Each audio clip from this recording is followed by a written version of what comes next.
Halo anak-anak kelas 2, Assalamualaikum. Hari ini kita akan belajar tema 3, subtema 4, tugasku dalam kehidupan sosial. Materi yang akan kita pelajari yaitu mata pelajaran pendidikan kewarganegaraan serta bahasa Indonesia. Nah, ngomong-ngomong, anak-anak sudah tahu belum apa itu kehidupan sosial? Kehidupan sosial adalah semua kegiatan yang berhubungan dengan orang lain. Kita sebagai manusia adalah makhluk sosial karena kita memerlukan orang lain, tidak bisa hidup sendiri. Nah, sekarang simak baik-baik ya video pembelajarannya. Lihat, ada yang tahu ini gambar apa? Iya, ini gambar peta Indonesia. Indonesia terdiri dari banyak pulau. Dan di setiap pulau itu ada berbagai suku bangsa.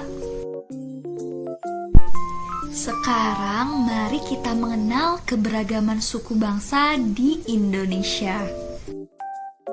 Suku di Jawa. Contohnya ada suku Betawi. Suku Betawi itu berasal dari Jakarta. Lalu ada suku Sunda. Nah, Ibu Guru termasuk suku Sunda karena Bu Guru berasal dari Jawa Barat. Selain itu, di Pulau Jawa ada suku-suku lain juga. Misalnya suku Jawa, suku Baduy, dan suku Tengger. Selanjutnya, suku di Sumatera. Contohnya ada suku Batak. Lalu ada suku Minangkabau. Selain itu, ada juga suku Gayo dan suku Melayu. Lalu ada suku di Kalimantan. Nah, sekolah kita itu berada di Pulau Kalimantan. Dan di Kalimantan itu terdapat berbagai suku. Contohnya ada suku Dayak. Lalu selain itu ada juga suku Suluk dan suku Tidung. Suku di Sulawesi. Nah, ini dia contohnya, suku Bugis. Selain suku Bugis, ada juga suku Toli-Toli, suku Minahasa, dan suku Toraja. Selanjutnya, terakhir ada suku di Papua. Nah, ini dia, contohnya suku Asmat. Selain itu, ada suku Dani dan suku Arfak. Sekarang anak-anak sudah tahu berbagai macam suku di Indonesia. Ada banyak ya ternyata. Nah, di kelas pun sama. Kita terdiri dari berbagai macam suku. Ada yang suku Jawa, suku Bugis, suku Dayak, suku Batak, dan lain-lain.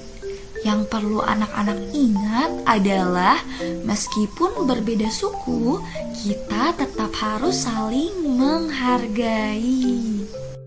Setelah anak-anak mengetahui mengenai keberagaman suku bangsa di Indonesia, sekarang kita akan belajar tentang keberagaman usia di lingkungan sekitar. Mengenal perbedaan usia. Perhatikan tabel berikut. Ada usia dan ada kategori. Jadi, setiap rentang usia itu dikategorikan dalam suatu kategori tertentu. Usia itu umur ya anak-anak. Nah, misal usia 0 sampai 12 tahun disebut anak-anak. Lalu usia 13 sampai 17 tahun disebut remaja.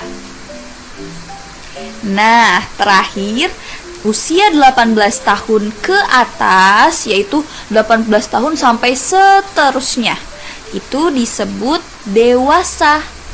Jadi coba anak-anak, kalian usianya berapa tahun?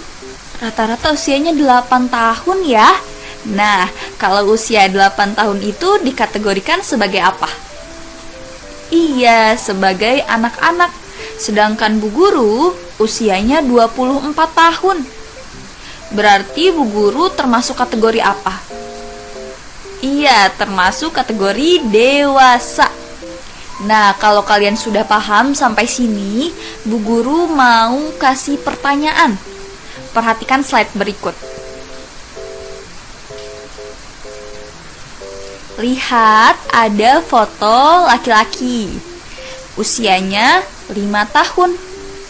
Nah, usia 5 tahun ini disebutnya apa? Iya, anak-anak. Karena usia 0 sampai 12 tahun itu disebut anak-anak. Dan 5 tahun itu ada di antara 0 sampai 12 tahun.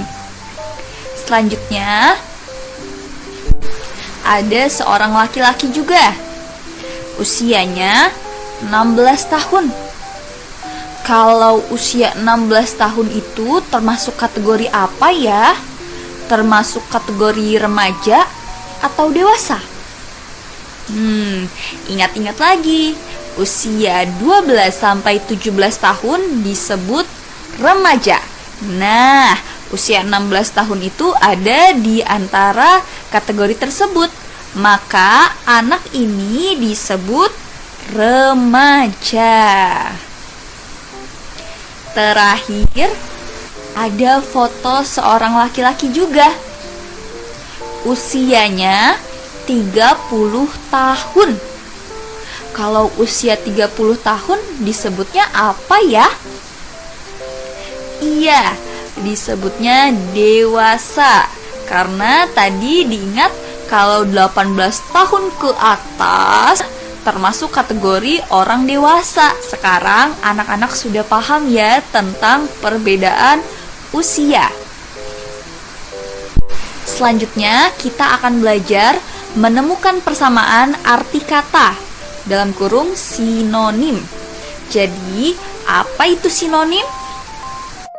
Iya, kosakata berbeda yang memiliki arti sama disebut sinonim.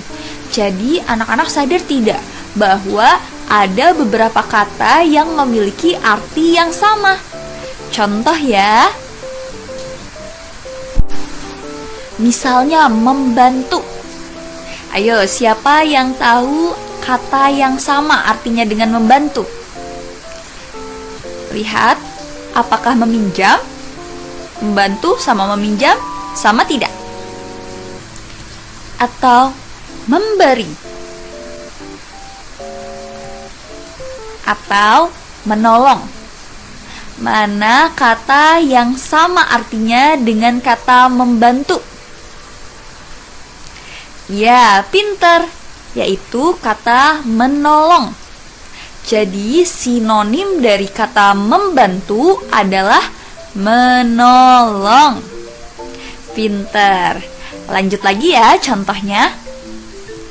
Sekarang ada kata khidmat. Aduh, apa itu?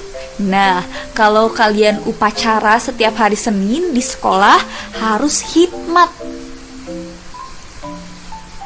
Apakah khusyuk? Ataukah ramai? Atau ribut? Coba, mana kata yang memiliki arti yang sama dengan khidmat? Iya, khusyuk. Pinter. Lanjut lagi ya. Mari kita cari sinonim kata sedih. Apakah senang memiliki arti yang sama dengan sedih? Atau duka? Atau gembira? Coba, mana kata yang memiliki arti yang sama dengan kata sedih? Iya, kata duka. Pinter. Terakhir, contoh terakhir, Mari kita cari sinonim dari kata indah. Apakah elok atau segar atau sejuk? Mana hayo yang memiliki arti yang sama dengan kata indah? Iya, kata elok. Sinonim dari kata indah adalah elok. Nah, sekarang anak-anak sudah paham ya mengenai sinonim. Jadi hari ini kita belajar apa saja? Iya, belajar mengenal keberagaman suku bangsa, mengenal keberagaman usia, dan mengenal sinonim. Cukup sekian pembelajaran hari ini, kita akan bertemu di video pembelajaran selanjutnya. Semoga anak-anak paham dan videonya bisa bermanfaat. Semangat ya belajarnya, selamat mengerjakan!